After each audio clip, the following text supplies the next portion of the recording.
Hi, I'm Shumali Chatterjee, and welcome to ICAN, the Innovatory for Cells and Neural Machines. And I will tell you a little bit about my lab. So my lab has two thrusts. You have IoT and edge analytics for energy-aware cyber-physical applications on the one hand, and genome engineering on the other. Now, with the energy and edge analytics for energy-aware cyber-physical applications, a lot of our work happens on these mobile GPU nodes. And we have the state-of-the-art mobile GPU nodes from NVIDIA. For example, we have AGX Xavier, Xavier NX, and Jetson TX2.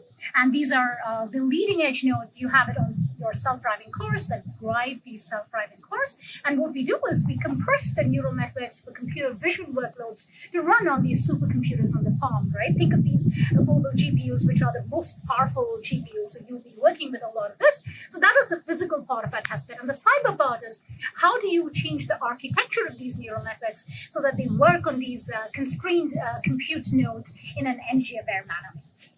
This work is sponsored by National Science Foundation, NIFA, and by Army Research Laboratory, so DoD. And we have a lot of fun with two different applications. One is digital agriculture, and another is IoT or battlefield, Internet of Battlefield, right? So in the case of Internet of Battlefield, a lot of the applications are latency sensitive.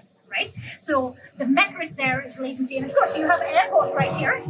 This is right next to our UEE building, which is pretty close to the airport. That reminds me, another aspect of our test bed is we have drones, right? And obviously, because we're close to the Purdue airport, we cannot have our drones here. But we do have an awesome space a little away from campus called Acre, where we fly drones. Again, drones is another aspect of our test bed. So we have this embedded GPU test bed, we have drones, and then we actually have a living component of our test bed, which we call the living lab, where you have these sensor nodes that are actually deployed in the farms. So we have these three aspects of the test bed.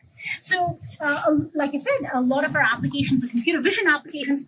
This second aspect of this thrust one is we have these resilient drone swarms, and these are the secure and flight time optimized coverage, right? So how can you have this coverage of these farms or these battlefield scenarios and in an energy-aware, resilient manner? So we have papers now in Mobisys DroneNet where we show that, at varying altitudes and by using varying speeds, how can you optimize the coverage of these drones? And now we are using simulations for these swarms of drones, right? So this is another aspect of our test bed.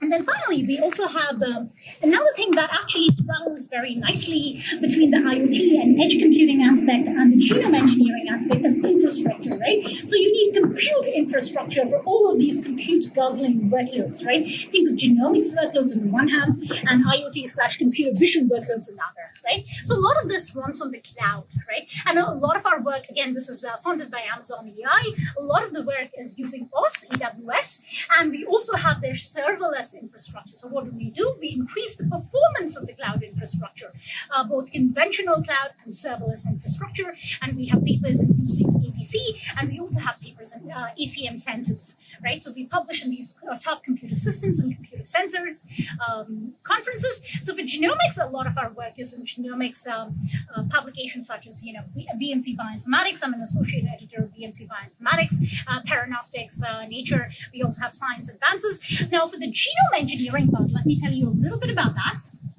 For the computational genomics part, we essentially have two parts. One is the infrastructure that I showed you. The other part is related to RNA therapeutics. And RNA therapeutics is very exciting because I think we lost the slides, but RNA therapeutics is very exciting because you have these microRNA, mRNA regulatory networks.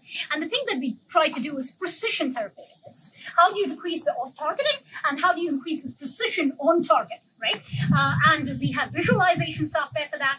And I think that's about it. So applied machine learning and compute infrastructure. These are two connections of the two thrusts of our lab. Reach out to me and my website is strategy.io, and then find me on Twitter. I'd love to have exciting new students in my lab, very good at coding.